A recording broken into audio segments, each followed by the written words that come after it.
Porque o Superior Tribunal de Justiça negou os recursos apresentados pela defesa de Deltan Dallagnol e manteve a condenação do ex-procurador da Lava Jato com essa decisão.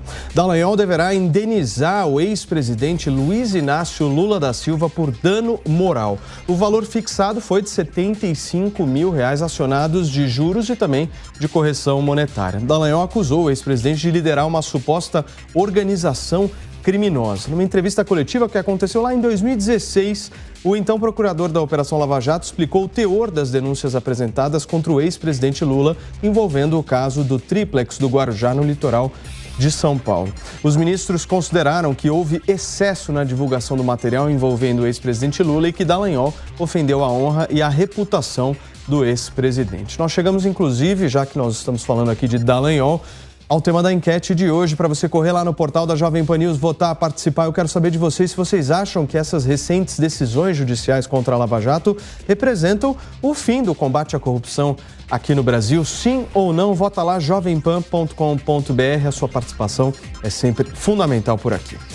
Time Rodrigo Constantino, Fábio Piperno, a nossa Cris Grêmio e o Serrão. Ótima tarde a todos vocês, que a gente possa ter um ótimo programa hoje. Cris, vou começar por você, repassando a pergunta que a gente fez à nossa audiência, a você, né? Porque eu acho que tem um simbolismo muito forte essa mudança aí de papéis que está acontecendo na política brasileira, né? Quem era condenado agora está acusando e virou inocente.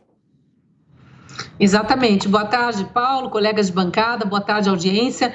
Olha, é escancarado, né? A gente não precisa nem ficar martelando muito isso aqui. É escancarado que estamos vivendo exatamente o que na época, juiz Sérgio Moro e o próprio, na época, coordenador da Força Tarefa da Lava Jato aqui em Curitiba, Deltan Dallagnol, falavam. Olhem para a Operação Mãos Limpas da Itália, o que aconteceu com o juiz que investigou, condenou e prendeu corruptos da Itália, empresários e políticos corruptos da Itália. Olha como isso se reverteu depois contra os investigadores. O juiz teve, inclusive, questões de mortes envolvendo o desmonte da Operação Mãos Limpas. A gente está vendo exatamente aqui um contorcionismo do sistema absolutamente aparelhado, e aqui eu me refiro especificamente à alta cúpula do judiciário, um contorcionismo, o desmonte da Lava Jato, que começou lá atrás, quando o STF decidiu desmembrar. Vamos lembrar, né, as etapas, porque existe uma falácia, uma narrativa aí querendo dizer que foi o presidente, o atual presidente da República que desmontou a Lava Jato. Quem desmontou a Lava Jato foi o STF, isso veio de dentro para fora e começou a primeira etapa, quando o STF desmembrou aqueles crimes considerados de caixa 2 da Justiça Federal, tirou da Justiça Federal e jogou para a Justiça Eleitoral. Essa Justiça Eleitoral aí, patética, que agora fala em negacionismo eleitoral, terrorismo verbal, essa bobajada aí que só alimenta as narrativas da esquerda. Essa mesma Justiça não julgou um único processo daquelas centenas de processos da Lava Jato que foram desmembrados e foram para a Justiça Eleitoral por causa de crime de caixa 2. O STF, que é o responsável, última instância da Lava Jato, condenou pouquíssimos. Quem condenou mesmo os criminosos, vou repetir, criminosos, pegos em flagrante pela Lava Jato com provas sobradas, foram os juízes de primeira instância, de segunda instância no TRF4 de Porto Alegre, que é a segunda instância da Justiça Federal aqui de Curitiba, e em alguns casos de terceira instância, que foi o STJ. No STF mesmo, foi 1 ou 2 condenados ali, e os maiores corruptos sequer chegaram lá. E aí a gente viu esse desmonte com a etapa 1 do golpe, que foi esse desmembramento dos processos.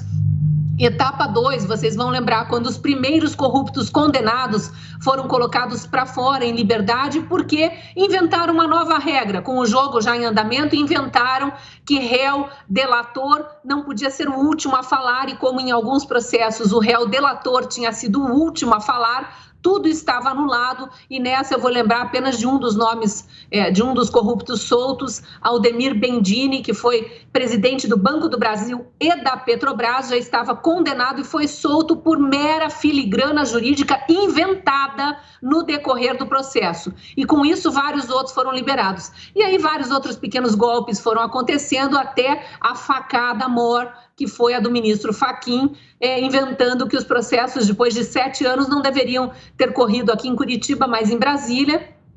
arquivando tudo e obrigando a justiça a reiniciar em Brasília. E aí vamos ser justos com a Justiça de Brasília, foram analisar para reiniciar os processos, por exemplo, contra o ex-presidente Lula, condenado em 3 instâncias e condenado também em outros processos, não apenas em um, mas seguindo os trâmites do Código de Processo Penal, pelos prazos que são obrigatórios por lei, não haveria tempo antes de o crime prescrever. E só por isso que o ex-presidente Lula está solto e presidenciável de novo. Golpe atrás de golpe. E aí agora essa condenação do Deltan é apenas mais uma etapa do processo, né, Paulo? Perfeito. Cris, o Piperno, acho que a Cris conseguiu explicar bem para a gente, porque são processos diferentes, né? Nesse caso específico que eu trouxe no início da minha fala, é em relação à questão do PowerPoint, certo? Então temos aí um ressarcimento ao ex-presidente Lula de R$75 mil,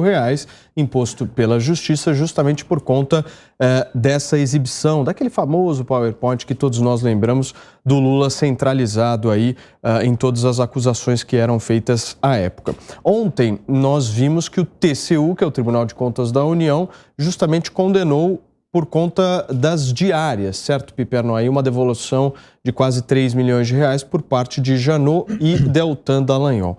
O meu ponto para você é o seguinte, Piperno, tudo isso está sendo colocado pela Justiça.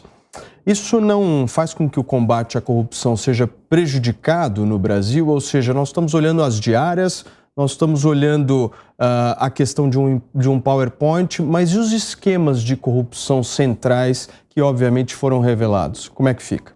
Ô Paulo, realmente a população passa a ter cada vez mais dúvidas em relação à conduta da Justiça também. Porque, veja, muito hoje se demoniza o STF e a gente sabe qual é o lado que procura fazer isso, esquecendo que, por exemplo, lá atrás o STF condenou muita gente por conta do mensalão e aqueles condenados tiveram que cumprir penas. Gente do PT, gente enfim, o Dirceu, o Genuíno, mais gente do PTB, o Roberto Jefferson.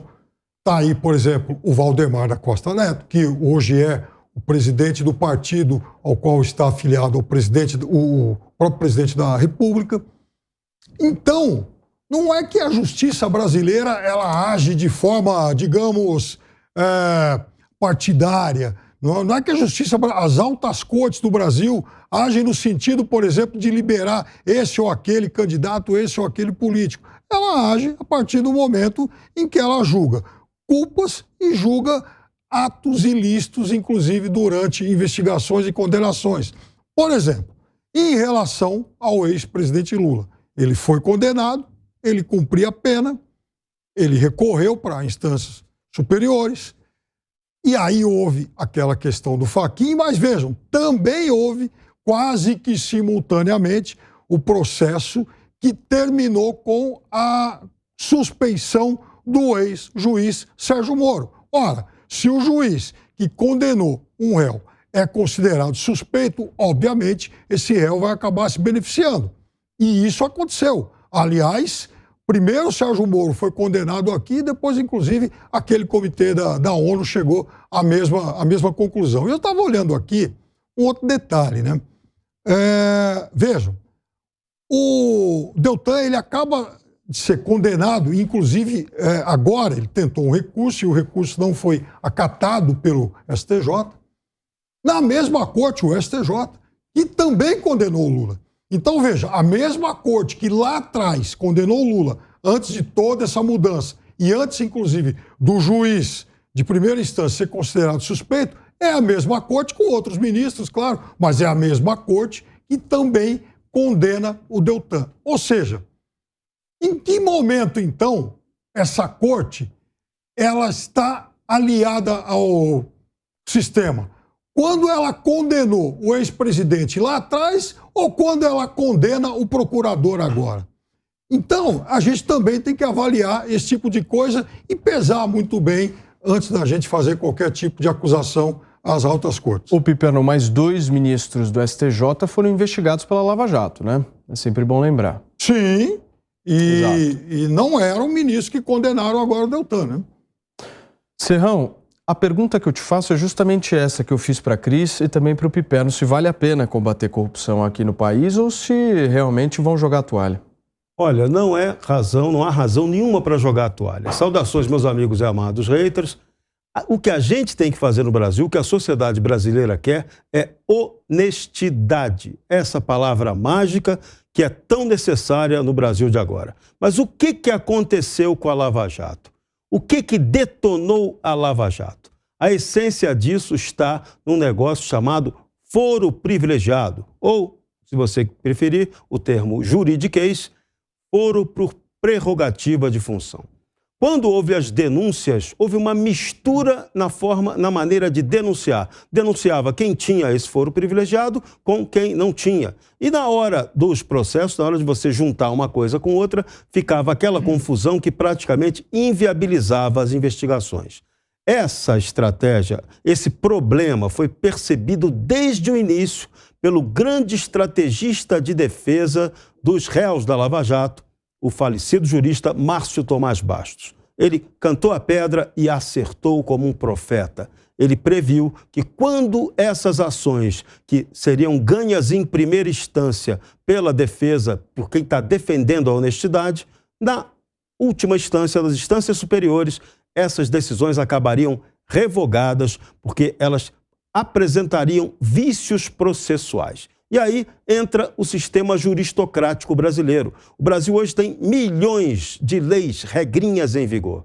E a hora de atender a demanda, o que vale, repito sempre, é o rigor seletivo ou o perdão conveniente. Essa é a regra dos julgamentos no Brasil em caso de corrupção. E a efetiva pena nunca é cumprida por aquele que realmente cometeu o crime. Raramente é devolvido o dinheiro roubado na quantidade em que foi afanado nas jogadas com o dinheiro público. Então isso é assustador. E vem aí algo ainda mais assustador, porque não sei se o presidente Lula será eleito presidente da República. Quem vai decidir isso é o eleitor. Mas é muito grande a chance dele, pelos 500 e poucos dias que ele ficou preso, de que ele consiga um ressarcimento pelo Estado brasileiro por ter ficado encarcerado. E já que agora ele conseguiu perdão por danos morais na Lava Jato, já que o Supremo Tribunal Federal anulou as provas que condenaram Lula, quando você anulou a prova, então praticamente houve o crime, mas não pôde comprovar o crime porque as provas foram anuladas. Lula está, tecnicamente, inocente, como eles dizem muito bem. E o que acontece? O inocente vai ter direito a cobrar uma indenização na justiça. Quem vai pagar é você. Consta, ontem a gente trouxe aqui no programa justamente essa condenação do Deltan Dallagnol dentro do Tribunal de Contas da União por conta da questão das diárias, né? Mas o que me chamou bastante atenção nessa condenação foi que ele foi condenado sem ser ordenador de despesa, né? Isso não te chamou também a atenção? Boa tarde, Paulo. Boa tarde aos colegas. Boa tarde a todos. Tudo tem chamado muita atenção de qualquer um atento, né? É um escárnio, é um desrespeito completo com o cidadão de bem do Brasil. Vamos ser honestos aqui, né? O jogo é bruto, o jogo é muito bruto. O Brasil não é para amadores e o Brasil não é um país sério. Algumas pessoas estão tentando, a maioria é gente séria, e algumas pessoas estão tentando colocar o Brasil nos eixos. Mas o sistema reage. E é disso que se trata. Nós precisamos analisar esses acontecimentos agora sob a ótica de o que aconteceu desde o começo. A Operação Lava Jato conquistou o Brasil, a opinião pública. Estava todo mundo do lado da Lava Jato. E aí o sistema recuou um pouco. Aí tiveram decisões até do STF, que o Piperno está mencionando aí, né? Até o STF. Eles viram que não dava para peitar esse troço. Só que muita gente já imaginava, inclusive os responsáveis pela Lava Jato, que o sistema não ia deixar barato. O sistema corrupto desses ia reagir. E o que nós estamos vendo hoje é isso. É o império contra-atacando, se sentindo cada vez mais ousado. É aquela ousadia dos canalhas. Por quê? Porque foram testando os limites e dobrando a aposta. E a turma está meio atônita, está meio desesperada, está indignada. O 7 de setembro vai mostrar o tamanho do fascismo, segundo Barroso, e o tamanho da indignação com o abuso de poder do sistema carcomido, segundo a população honesta. Então vamos ver. Agora, o fato é que o sistema está dobrando a aposta. E nós vamos acabar exatamente no que o Serrão disse, eu já falei isso aqui também. O brasileiro, sério e honesto, vai acabar tendo que indenizar os corruptos. Nós estamos num caso sui generis, Paulo, que nós temos vários corruptores, empresários, empreiteiros foram presos, confessaram, houve muita devolução de recursos para os cofres públicos, mais de 5 bilhões de reais, mas não temos mais a figura dos corruptos. É o corruptor sem o corrupto, a corrupção sem o corrupto. É um caso atípico, né, no mundo. E por quê? Porque os corruptos todos estão alinhados com o sistema podre, com os companheiros supremos, e estão um a um sendo inocentados ou descondenados e virando a metralhadora contra os próprios juízes responsáveis. O Piperno lembrou do Moro, considerado suspeito pelo sistema carcomido, e ignora que o Moro não fez nada sozinho. Ele não condenou o Lula sozinho. Foram mais de uma dezena de juízes e desembargadores. Então tem que falar que todo mundo é suspeito, que todo mundo é politizado, menos o Fachin, o garoto propaganda da Dilma, o simpatizante do MST, menos o Barroso, um ativista político que acha que legisla e que deve legislar para empurrar a história, menos o Alexandre de Moraes, ex-filiado do PSDB, que persegue bolsonaristas. Então, esses não são os suspeitos, esses são os imparciais. Então, veja, Paulo, nós chegamos a um ponto que temos que ser muito claros aqui com a nossa audiência. O maior inimigo do Brasil hoje não é o Lula. O Lula é o que sempre foi, chefe de quadrilha. Aliás, o Celso de Mello chamou o PT de quadrilha e vamos lembrar que tem que ter um capo. Quem é o líder dessa quadrilha, que se beneficiou tanto do mensalão, do petrolão? Tinha um líder, né? Então, o pior inimigo do Brasil não é o Lula todo mundo sabe que é bandido. O maior inimigo são os isentões, os pseudo-jornalistas, os militantes disfarçados que querem criar um ar, uma narrativa e dar uma aura de normalidade institucional ao Brasil. Não, o STF tem cumprido sua função de guardião da Constituição e os caras nem ruborizam ao defender esse tipo de abuso.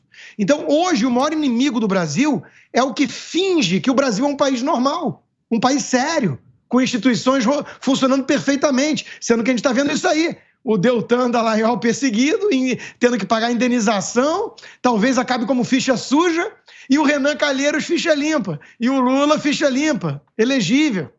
Então, vamos falar sério. Chamar o VAR aqui para um negócio pela cleptocracia, pelos bandidos. Os bandidos estão no poder. O Bolsonaro tem a presidência, mas o poder mesmo está na mão dos bandidos. E isso é que tem que ser dito de forma muito transparente, porque são bandidos. E se a gente fingir que tudo que aconteceu é normal, o Fachin acordou depois de 7 anos e descobriu que não era o CEP correto ali, o Paraná, Curitiba. Isso é uma palhaçada. Nós temos que parar de tratar esse absurdo com normalidade. Eu não vou aceitar normalizar o absurdo jamais. Chama o VAR, Serrão. Chamar o VAR para um negócio esquisito que me incomodou, me incomoda, estranho.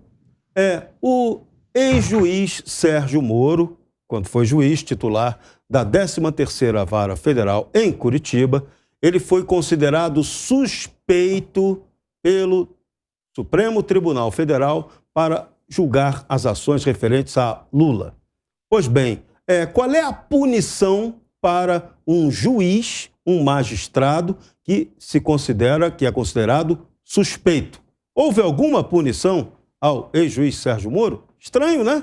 Também é estranho isso. Por quê? Porque foi conveniente, né? Não interessava punir o juiz Sérgio Moro naquele momento em que ele despontava como candidato da terceira via, potencial candidato da terceira via? Foi por isso que aconteceu? Ou não tem uma punição para o juiz suspeito? No futebol, né? Se alguém chama o juiz de ladrão, o juiz de suspeito, a CBF suspende o cara, tira o cara do mapa da arbitragem. E na magistratura, o que acontece? Ou tudo ficou compensado porque ele desistiu de ser juiz para entrar para a vida pública? Essa pergunta nunca foi feita, ninguém respondeu isso. O próprio Supremo Tribunal Federal nunca deixou isso claro. Da mesma forma em relação às provas. Nunca o Supremo declarou assim de maneira peremptória: foram anuladas as provas de Curitiba. Nunca se falou isso, mas ficou implícito, porque quando o caso voltou para aquele que seria o novo juízo, ou juízo correto, que seria Brasília, a uma das alegações do juízo lá foi de que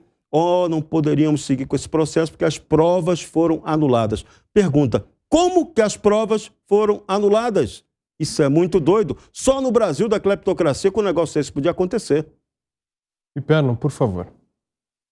Não, Paulo, é claro que tem muita torcida nisso, mas eu repito, são exatamente assim, indignações seletivas, né? Então, no momento em que o Supremo age, eu estava puxando aqui da memória, quantos juízes do Supremo que participaram das condenações do Mensalão participaram também enfim, das decisões de 2021? Porque até o Marco Aurélio Melo, ele sai exatamente um pouquinho depois dessa decisão aí que acabou, então, restituindo os direitos políticos ao Lula. Mas estavam lá Gilmar Mendes, Carmen Lúcia, Rosa Weber, Lewandowski, Toffoli. O Barroso, ele já entra bem no finalzinho lá das condenações do Mensalão, inclusive ele participa do julgamento dos embargos. Então, assim, era em grande parte, uns 70%, da mesma formação que em 2021 acabou também julgando esses processos. Então, esses caras eram quase que heróis nacionais lá atrás e depois passaram a ser figuras demonizadas de uma Suprema Corte partidária em 2021. O Cris, o Deltan Dallagnol escreveu hoje de manhã no Twitter o seguinte: no Brasil, as indicações políticas para certos cargos de tribunais são usadas com objetivos semelhantes aos das indicações para cargos na Petrobras ao longo do Petrolão, para garantir impunidade enquanto se saqueia o país, favorecer amigos, perseguir inimigos e perpetuar o poder. Como é que você vê essa fala dele? Autoexplicativo, né, Paulo? Acho que não precisa nem a gente se alongar. Recomendo que leiam, releiam, divulguem, compartilhem esse tweet que descreve exatamente o porquê de estarmos vivendo essa aberração, essa distopia do bandido na rua concorrendo à presidência da República, o mocinho sendo condenado aí a ressarcir o ex-condenado, né, o descondenado, que é a palavra que eu prefiro usar, ressarcir por supostamente ter, eu não sei nem se foi difamação, qual foi a alegação. O que eu queria lembrar é que estava aqui levantando o dedo desde o início, porque eu lembrei que esse pedido de ressarcimento de 75 mil reais aí de Lula para Dallagnol, da defesa de Lula para Dallagnol, gerou uma comoção nacional. Para a gente ver, não é a torcidinha que o Piperno acha que tem. O Brasil inteiro acompanhou a Lava Jato, aplaudiu o esforço daqueles procuradores para buscar provas e provar a corrupção, que é algo difícil de provar, porque eles tentam, né, esconder debaixo de todos os tapetes de Brasília ou dos palácios aí dos estados e dos municípios. O Brasil aplaudiu e tanto que quando se soube que havia esse processo, não havia nem condenação ainda, imediatamente organizaram um esquema descobriram o CPF do Deltan Dallagnol e uma espécie de uma vaquinha, né, um esforço coletivo para doar para que ele tivesse esse dinheiro para bancar essa multa caso fosse condenado, pois ele arrecadou mais de R$500 milhão. Isso ele mesmo divulgou, porque ele falou, eu comecei a ver que estavam depositando R$1, R$5, R$10, R$2, quantias pequenas às vezes, algumas quantias um pouco maiores, mas era uma mobilização nacional, isso vinha de todos os lados. Eu precisei divulgar nas minhas redes sociais que eu não estava arrecadando dinheiro para pagar essa multa e que eu não estava condenado. Isso foi lá atrás, alguns meses já. E aí o que aconteceu? As pessoas continuaram doando. As pessoas não concordam com esse judiciário podre, carcomido, para usar a boa palavra trazida aqui pelo Rodrigo Constantino. As pessoas querem que a justiça funcione e querem acreditar que os corruptos vão, sim, voltar para a cadeia, apesar de estarem todos soltos e concorrendo a cargos públicos, de novo, atrás do quê? Do foro privilegiado que está aprovado há anos no Senado, engavetado na Câmara, primeiro por Rodrigo Maia e agora, sei lá por que forças ocultas, Arthur Lira já podia muito bem ter colocado isso para votação também, mas foi sendo engavetado e a gente sabe que PT é contra, PSB é contra, PDT é contra, todos esses partidecos aí de extrema esquerda que vivem apoiando os bandidos descondenados. Pediu, Piperno? Eu não pedi, mas aí que tá o negócio, partidecos de extrema esquerda. Calma, Cristina. vamos também devagar. E outra coisa, tem muito corrupto condenado aí que agora vai tentar foro privilegiado. Sérgio Cabral, né? Só o Sérgio Cabral está preso. Ai, o Marcos Valério. O entorno do presidente tem vários, inclusive, né? São dois que estão presos ainda. Está muito claro aqui qual é o intuito do Piperno, né? É poupar todos os corruptos dele e falar dos que estão perto do presidente. Agora, aliás, em relação são muitos, ao Lula... inclusive milicianos, eu quero né? que todo Historicamente corrupto vá pra milicianos. cadeia, Piperno. Todo corrupto vá para cadeia. Isso, agora, os milicianos também, né? Você não quer isso, você não quer. Agora, eu quero. Vamos voltar ao Lula. Eu quero levar os milicianos junto. Com todo esse escárnio e tudo mais... O que tem oficialmente declarado pelo ladrão, né, é quase 8 milhões de reais. Fora a viúva, quer dizer, ele viúvo, né, a ex-mulher que faleceu, que deixou 11 milhões no inventário. Isso. Que devem estar com os filhos e tudo. Fora a fortuna do filho. Né, e fora, claro, o que deve ter fora. E as vendedoras de maquiagem, declarado, né, vamos lembrar. 7 milhões, 8 milhões. O cara que foi a vida inteira servidor público, nunca fez nada, nunca trabalhou na vida. É o quê? Palestra que ninguém nunca viu para empreiteira corrupta? Eu vou então, falar de novo, negócio. Volta a ideia dos corruptores sem o corrupto. Né? O cara tem mais de 3 vezes o patrimônio declarado do Bolsonaro. Mais de 3 vezes. E se vende como o candidato dos pobres. Quer dizer, que escárnio é esse no nosso país? O Brasil precisa ser passado a limpo. Fala, não é sério, isso não é sério. As palestras muita gente viu, inclusive eu estive ao lado de um que contratou. Uma vez aconteceu isso em 2013. Cuidado! Agora, pois é, eu estive ao lado de um que acabou contratando. Então, até porque era... Com certeza foi pela sabedoria do Lula. Um dos políticos mais populares... Quando ele saiu do governo, sumiu, né? Era um dos políticos mais populares do mundo naquele momento, bem ao contrário do que vai acontecer com esse agora. Mas aí, já que você tocou nessa questão, então, do faturamento e também, né, dos bens declarados aí, como, aliás, todos os candidatos têm que fazer, e chama a atenção também o patrimônio do presidente da República, porque, veja, ele é alguém que, durante boa parte da vida, viveu com um soldo de militar modesto, longe de fazer uma grande carreira a vida inteira. 2 milhões de reais a vida inteira que ele acumulou. Então, aí... Isso te causa mais espanto do que o Lula ter 8 milhões declarados. Veja, fora aí que tá o negócio. A mulher que faleceu olha e o filho. Olha que coisa fantástica, né? Ele consegue acumular, ele conseguiu comprar, que papelão o seu, hein, Piperno? Você não fica nem constrangido. Pelo amor de Deus, tem que fazer continha, conta básica. Eu quero dizer o seguinte, deixa de fazer o papel de lambibotas, vai. Você que é o lambibotas maior aqui dos microfones, me dá pelo menos 30 segundos para terminar. Então, eu quero dizer o seguinte, é incrível que alguém com salário de deputado, que não é essa fortuna toda, consiga criar 4, 5 filhos, um monte, e filho é caro, né?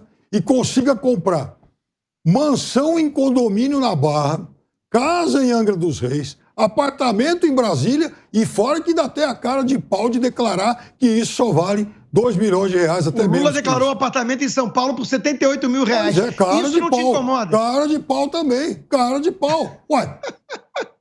Fala, Serrão, pra gente fechar. Não vou perder meu tempo aqui defendendo o Bolsonaro, não, porque ele não tem mansão. Aquilo é uma casinha num condomínio normal. Uma casinha antiquíssima. Pelo amor de Deus, aí não. Mas eu quero chamar a atenção, chamo o VAR, para a questão essencial. Esse debate tem que ser levado por quem é candidato a deputado e a senador. O Supremo Tribunal Federal é uma corte que tem que ser constitucional. Não tem que ficar julgando causas criminais. Isso foge absolutamente ao espírito que foi dado a esse Supremo Tribunal Federal pelo Constituinte de 1988. O que está acontecendo hoje é uma corrupção da Constituição de 88. E é preciso que os candidatos a essa eleição peguem esse debate com seriedade. Porque isso está gerando, essa guerra institucional que estamos vivendo agora, ela está sendo causada por essa distorção do papel do Supremo Tribunal Federal, que tem agido de maneira política, isso é uma falha, e tem cumprido o papel indevido de julgar causas criminais. Isso não cabe ao Supremo, isso causa insegurança jurídica. Causou na Lava Jato. A primeira instância condenou, a segunda confirmou, a terceira ratificou e a quarta, em vez de corroborar, aliás, quarta instância que não existe, em vez de corroborar, soltou todo mundo? Que história é essa? Então tem que mudar essa regra. Também, né? Pelo amor de Deus. Só juízes para a Suprema Corte, né? O mínimo que se espera.